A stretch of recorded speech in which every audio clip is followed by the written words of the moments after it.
Energy! Chismis Kabaklita! With Tita Cora and Kapitana Sisa. Same, pero iba! We are number 106.7 Energy FM! Panggawag mo sabihing radyo! Sabihin mo! Energy! Yan! Sa magandang umaga pa rin po, Metro and Mega Manila. Hindi lang magandang umaga, talagang napakaganda mo ngayon, birthday girl. I know, right? Matingan? Ganon. Sarap ba Yeah. kasi? Walang ko kontra. Kiniklaim ko ngayong araw na to, maganda ako. Ganda nga. Paano? Uy, ganon. Ay, nako, yan na Uy, yun. diba? Kasi kasabayan ko din, gusto ko lang din to take this opportunity to greet Miss Joy Cancio. Ka-birthday ko siya. Talaga? Yes. Diba? Siyempre sa lahat pa din na nagsa-celebrate ng kanilang mga birthday. Happy birthday po sa inyong lahat, sa atin. Oo, pero bago yan, Maria, bago natin i-celebrate ng bonggang-bonggang birthday mo. Eto na. Para naman kahit paano magkaroon kayo ng budget for today's video. Naku, bibigyan ko kayo ng tip. Kung kayo ay boring para sa araw na ito, eto na. Diba? Kung hilig nyo lang din naman mag-tong-its at iba pa, well, tara na sa Game Zone. You can play real games of tong-its with real people for free. At may chance ka din pwedeng maki-split over 34 million pesos of prizes. At ito yung sinasabi ko, may daily cash out na 14,640 pesos. Ang laki naman, Mare. Malay mo ngayong araw na to, swerte ka, swerte tayo, the birthday natin, di ba? Naku, mamaya may magbibigay pa ng swerte. Ay, talaga ba? Oo. Excited ako dyan. Ang makukuha ang cash credit, Mare, ay pwede rin panlaro sa kahit anong game sa Game Zone. May dalawang event araw-araw, kaya bisitahin na ang gzone.ph sa kanilang social media account sa Facebook, Instagram at TikTok na may username na Atara Game Zone.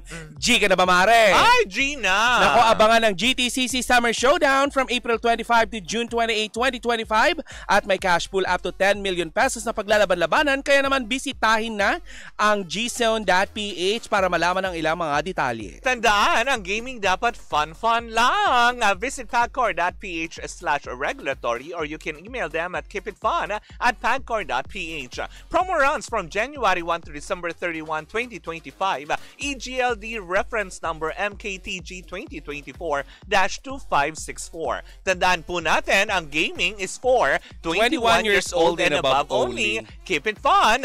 Game responsibly. Eto na, Mare. Grabe, hindi na ito patatagalin pa, diba? Pero bago ang lahat, gusto ko munang batiin muna. Of course, thank you so much.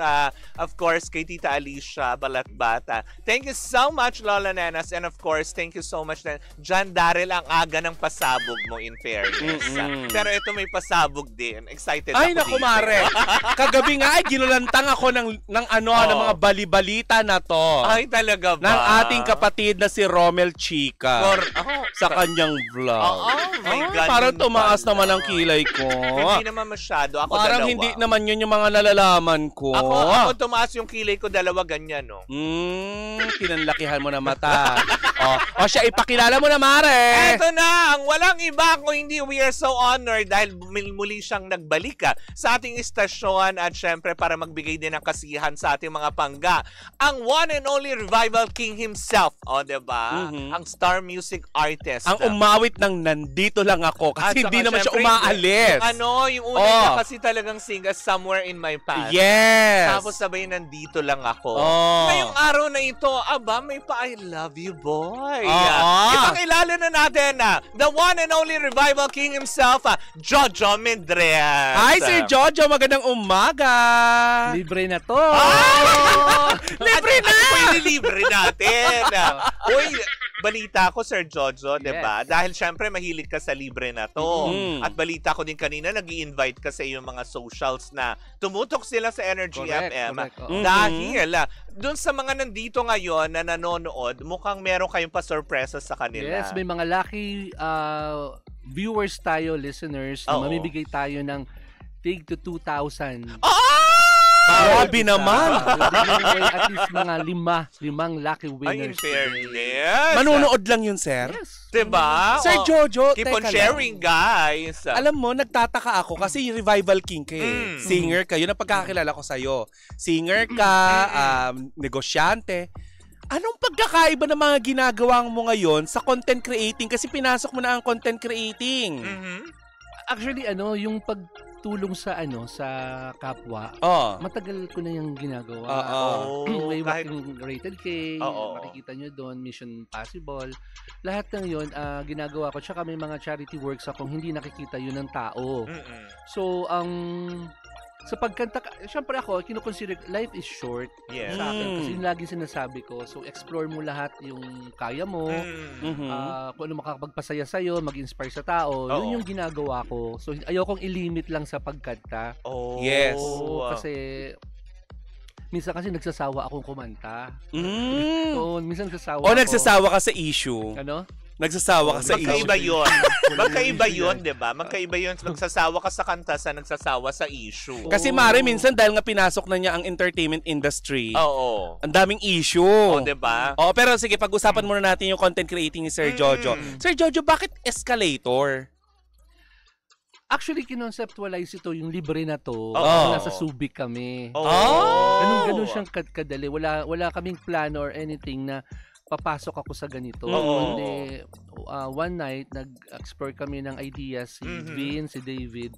Sabi ni Vin sa akin, Jo, i-try natin tong na wala ka lang sasabihin kundi libre na to. Sabi ko, parang hindi ko kaya kasi mahihain ako Kasi magpe-perform lang, okay lang, ganun lang. Pero yung sasabak na ako sa tao, parang hindi ko forte yun. So, sabi niya, hindi, wala, i-try mo. Kaya, nung from Subic, pumunta kami ng Clark, doon kami nag-overnight. Sabi nila sa akin, simulan na natin ito ngayong gabi, nung gabing yun. So, ang ginawa, meron kaming certain area ang pinuntahan doon na ang dami nakapilang tao na kumakain ng Japanese food, ganun. So kaya doon kami ngayon. Lahat yun nilibre mo? Nilibre lahat yun. Ay, ang taray. Mari, hindi lang yun. Yung isang buong bus, binayaran niya yung pamasahe. Diba? Ganun ang ginawa. Tabayanan niyo yan talaga si Sir Jojo. Ang dami ngayon bumabombar Sir Jojo, pwede ka bang umakyat dun sa bus na sasakyan ko papuntang Bicol? Sampahan mo. Sir Jojo, pwede na arkalehin yung buong bus. Diba? Kasi inaakala ko dati, dahil escalator, di ba, alam naman natin si Sir Jojo, nanggaling talaga sa baba, tapos paangat dahil sa pagsisipag at tiyaga niya. Akala ko ganun yung dahilan kung bakit sa escalator. Kasi nag-viral, Sir Jojo. Actually, di namin alam na mangyayari yung mag-viral. Kasi, nag-shoot kami sa MOA. Hindi namin alam na ganun pala yung scene na nangyari. Yung first na nabigyan ko ng 1,000, yung mag-jowa, itinago yung pera dun sa girlfriend. Parang di ba kung tinago niya intentionally or parang is-surprise niya, nakuna, na-capture. Tapos nag-viral. Nag-viral siya. Pagdating talaga sa pera, no? Tabla-tablahan. Nako, mamaya mapag-uusapan natin ng pera. Diba? Na nakakaloka. Sa mga ganyang aspeto, Sir Jojo, ano na yung mga biggest katulad niyan sa escalator kasi ang dami napapanood ko yun, 'di ba? May foreigner pa nga kayong nasalubong. Napanood ko yun. Nagulat yung foreigner, inabutan mo siya ng 1,000, diba? Alam mo maganda yun, Mari, kasi syempre ichichika ng mga banyaga yan sa kanila. Correct, 'di ba? Yung mga pag-share talaga nila. Nakaka-proud ka din, Sir Jojo. Oo, 'di ba? Nakakatakot din. Bakit? Meron kasi kami hindi inilabas doon na nagsungit. Ay, talaga? Oo, binigyan mo na ng pera, nagsungit pa? Kasi mukhang mayaman. Talaga ba? Oo, nagsungit. So, nasa namin, hindi na lang nilabas kasi syempre baka mamaya pagka meron ng issue dun sa tao. Correct. Hindi na namin nilabas yun. So, lahat nung nilabas is yung actual na nangyari na. Kasi after nung shoot na yon, kinakausap ni David at Vince na okay lang ba itong ilabas, gano'n. With permission naman lahat yun. May consent. Kasi hindi pwedeng gawin kasing scripted kasi mahalata ng tao scripted. Kaya lahat ng yun ay actual footage nung actual na nangyari. So, hindi mo mababalanse ang mood ng tao eh. Correct. Marami rin dumaan na nagtaray. Ay, talaga. Sige nga, sir, ikwento mo nga, ano yung mga unforgettable experience mo nitong mga nakaraan sa paggawa ng...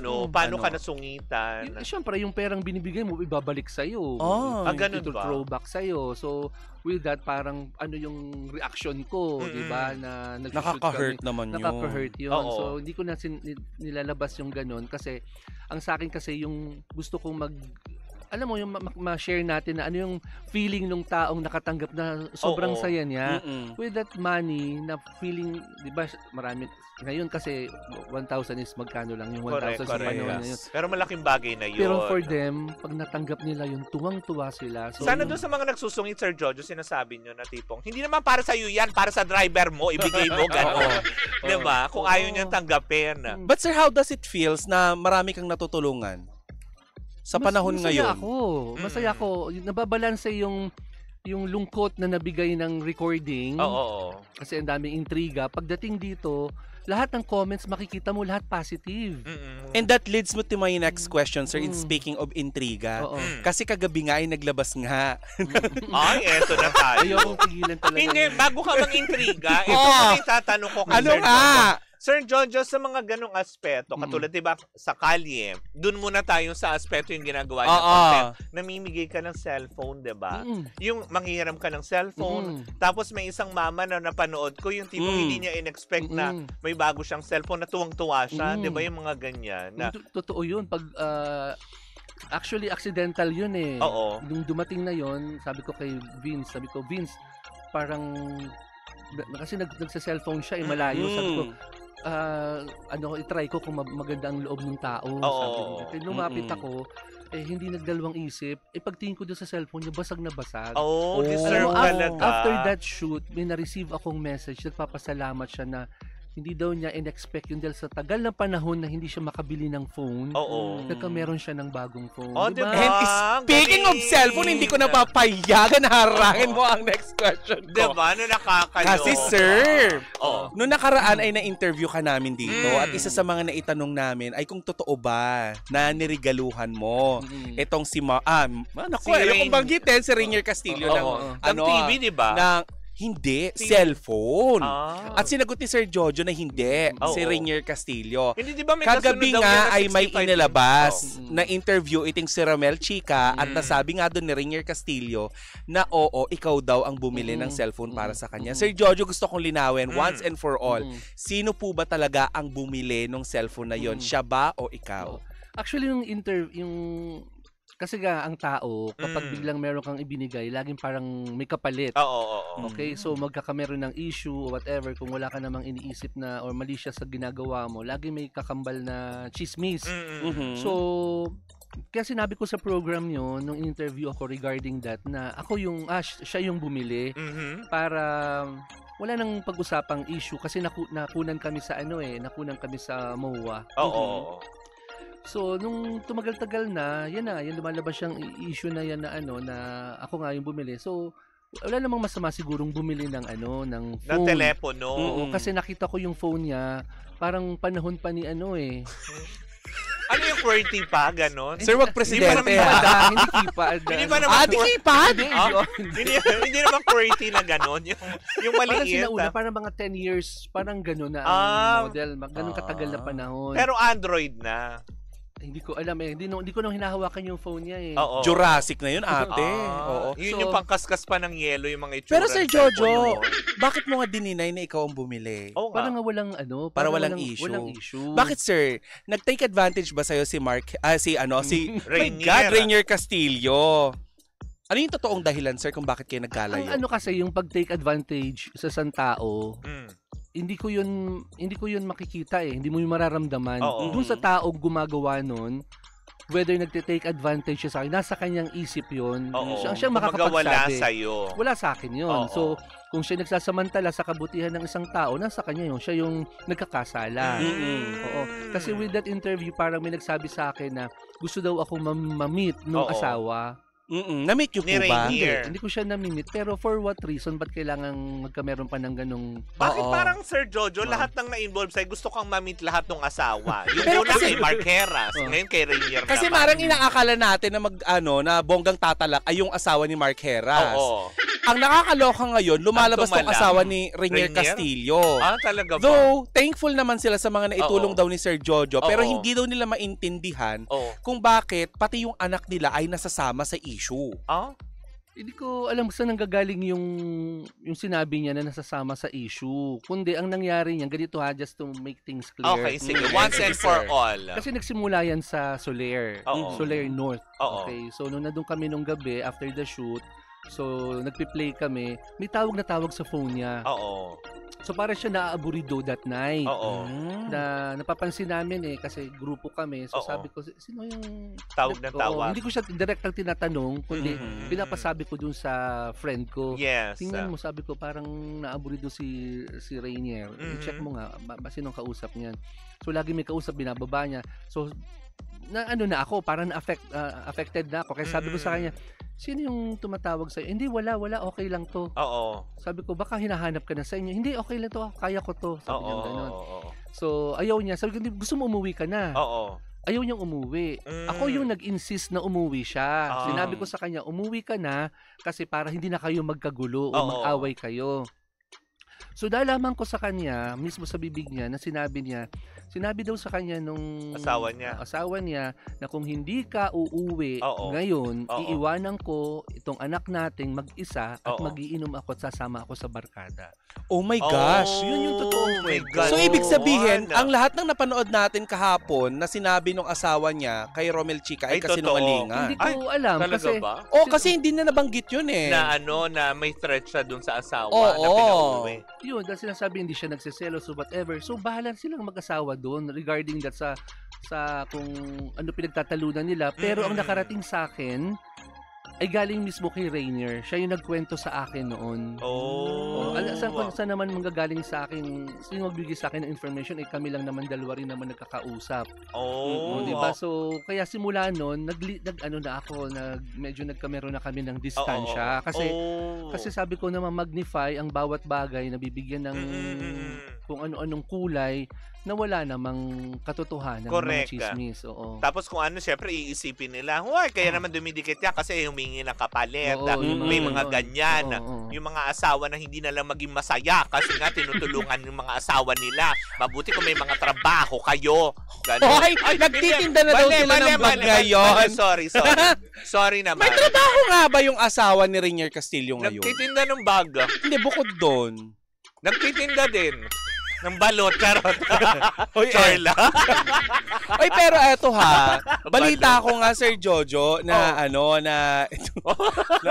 magtitinda ng balot yung asawa ni Rainier. Bakit? Pwede rin naman yun. Hanap buhay pa rin yun Si Sir Jojo nga nagtinda ng walis, di ba, Sir Jojo? Tsaka ano yung hinahabi nyo dati?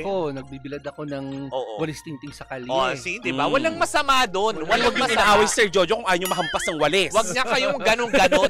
Tsaka doon naman sa asawa naman ni Buboy. Di ba? Wag kang masyadong kalmado ng asawa. Pero in fairness kasi hinangaan ko naman kahapon doon sa interview na nagpasalamat naman sila. Grateful naman sila. Yun nga lang, may mga ilang information nga na parang hindi yan yung naririnig-rinig ko. Kasi kesyo magulo nga daw dahil nga sinabi mo daw na ikaw ang bumili tapos bigla mong dininay, which is yun yung nabitawan mo dito. Tapos ngayon ay inamin mo na nga na hindi ikaw ang bumili ng cellphone pero i-deny mo kasi ayaw mo ng issue. Correct. Sir Jojo, ito lang tanong ko. Bukod sa cellphone, ano pa? Yung TV, totoo ba yun? Yung TV kasi, yung kinita niya sa mga contents na nagawa niya, pinambili niya yun ng TV. So yun. Galing naman sa pinaghirapan niya. Hindi naman galing po talaga. Actually, hindi mo masasabing pinaghirapan kasi yung mga play na nangyari sa casino na hindi naman siya yung nananalo, na nagkakameron siya ng premyo. So binibigyan mo pa ng pahabsir kapag naglalaro kayo kahit lot and friends siya? Ganun naman talaga? Ganun naman kasi alam mo, grupo naman kami. Andun naman si David, si Vincent. Wala talagang mali siya yun. Kasi magkakaibigan nga kayo. At saka nung nakita ko, alam mo, ganito yun syempre, hindi naman ako masyadong familiar kay Rainier. Kay Mark Heras ako dahil syempre siya yung nanalo dun sa Starstruck. Yes. So one time, ito kasing yung si Tres, yung meron siyang online selling nung bag. Kasi dati naman nagfa-follow ako sa kanya years ago. Okay. So ngayon, bilang nag-ano siya sa phone, sa ano, nakita ko sa Facebook, nakita ko si Rainier nagbebenta ng bag. Oo nga. Sabi ko, ano to, nasa GMA to, bakit all of a sudden ganon yung, hindi ko sinasabing mababang trabaho yun. Okay yun, kahit ano magandang trabaho. Kaya lang, yung estado niya sa buhay, na siya isang celebrity na ganon, bilang magkakameron ng ganong, makikita mo siya na, tapos yung kasabayan niya inamamayagpag. Sabi ko kina David, bakit hindi nyo bigyan ng trabaho? Ayun na nga, sir. May tanong ako tungkol dyan. Kasi minute nga daw ni Sir David at saka ni Sir Vince, itong si Rainier Castillo to offer something, project. With your own knowledge, sir, alam mo ba or totoo ba na inofferan siya na within 5 years, if I'm not mistaken, magkakaroon daw ng movie?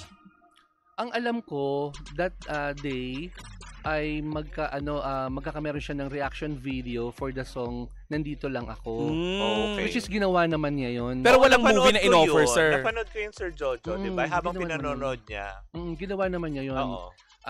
Bayad naman siya doon. Okay. Bayad siya doon. So, siyempre alam mo, kapag nakikita mo yung tao na gusto mong tulungan, marami kang pwedeng explore na mga, alam mo na yung mga usap-usapan na, sige, gawa natin ng paraan. Alam mo lang gawa nagpaplano. Tulad namin, may mga ginagawa kami na hindi namin pinaplano, pero na-execute namin agad-agad.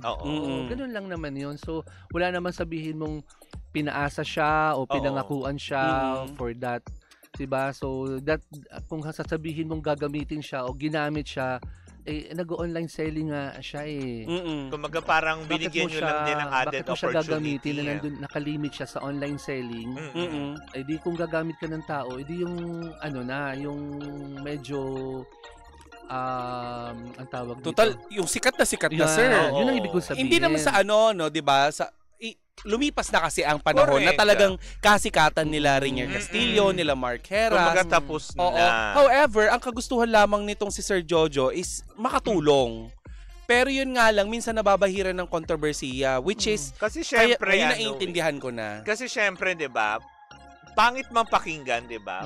Pag sinabi mo kasing, ay, hindi kasi babading-bading, ay kasi ganito, ang tingin nyo kaagad, pag dumikit po ba, ang isang miyembro ng LGBTQIA+. Ay, teka lang, may tanong lalaki. Ako. Sir, tinanong kita dati kung member ka ba ng LGBTQIA at iyong idinanay ito. Sinabi mo sa amin na medyo feminist lang yung kilos mo kasi nga dahil sa mga kapatid mo. Correct. Diba lumaki ka ng ganon? Sir, ito uulitin ko ha kasi ang dami talagang issue dyan. Ikaw ba ay member ng LGBTQIA+? Mako-considered mo ba? Actually, sinabi ko na dati na kasi ako nga, lumaki ako sa mama ko, sa lola ko, at sa sister ko. Okay? And there's nothing wrong na, kasi alam mo, yung pagiging lalaki, wala yan sa wala yan sa physical. Correct. Wala yan sa kung nagkameron ka ng anak. Totoo yan. Hindi pinag-uusapan ng pagiging lalaki o lalaki ka dahil may anak. Hindi yun Maraming lalaki na may anak na mga bakla. Correct. Totoo nagpapanggap naman. Sila, yun ang ginagawa nilang shield para mapagtakpan ang kanilang pagkatao. Ang pagiging lalaki, ikaw irresponsable sa lahat ng ginagawa mo. Yan, perfect. Nag-excel ka sa lahat ng bagay at nakakatulong ka, nakaka-inspire ka ng tao. Hindi sa physical yan. Oo, yun nga. Kaya nga yung mga lalaking, mga nalilink sa akin, sila ang tanungin dapat kung lalaki ba sila. Diba? Kung lalaki ba sila? Kasi hindi naman sabi mong dahil sa may anak ka, lalaki ka, hindi naman ganun yun. Yes, hindi porket may asawang nasa paninindigan yan, sir. Paninindigan mo sa sarili mo. At kung ano ang opinion ng tao nakikita sa akin, wala akong magagawa doon. Kaya nga dito sa ginawa kong libre na to, itong escalator, dito ko naramdaman yung pagmamahal ng tao. Alam mo kung bumubuhos na daang libong comments na puro positive. Correct. Na nakita nila si Super Jojo, nagbigay sila, humingi sila ng tulong. At lahat. May ano ka na, sir, may screen name ka ng Super Jojo. In fairness, diba? Tapos pagkakanta naman ako, puro bashing. Hayaan nyo na yun, Hayaan nyo na, Sir sir. Jojo. Kasi alam niyo yun, kasi sabi nga nila, di ba, ang basher daw ang #1 fan. Di ba? Kaya hayaan mo lang kasi sila din naman na magsaspread na tipong, katulad niyan, di ba? Mamaya sa ating pagbabalik, pag-uusapan natin ang yung third single na I Love You Boy. Pero Mari, in diba? connection dun sa libre na to, meron kang hanging question bago. Meron, Sir Ano Jojo. yan? Kasi ang tanong ko dito, kasi sa libre na to, gaano kagalante ang isang Jojo Mendres? Kunwari, sa mga nabibigay, mayroon na po ba kayo katulad niya nag-birthday, ganyan, na binigyan ng regalo at gaano kagalante kayo doon? Actually, Ay, Sir Jojo, bago mo sagutin yan, magbe-break muna tayo. Sa ating pagbabalik, kasabay din ng mga tao na pipiliin namin mamaya. Marunong. Na Sarap ng mananalo tokin ng tig 2,000 pesos. Diba? 5 yan na pipiliin namin yan. Well, in the meantime, hanging question muna yan, Sir Jojo. Well, kami po muna ay magbabalik mga pangga. Muli po ako po si Kapitana Sisa. At ako naman po si Tita Cora. And we are still Same pero iba. Tuloy-tuloy pa rin po ang ating tugtugan. Syempre, dito po lamang yan sa number 106.7 Energy FM. Pagka wag mo sabihing radyo. Sabihin mo!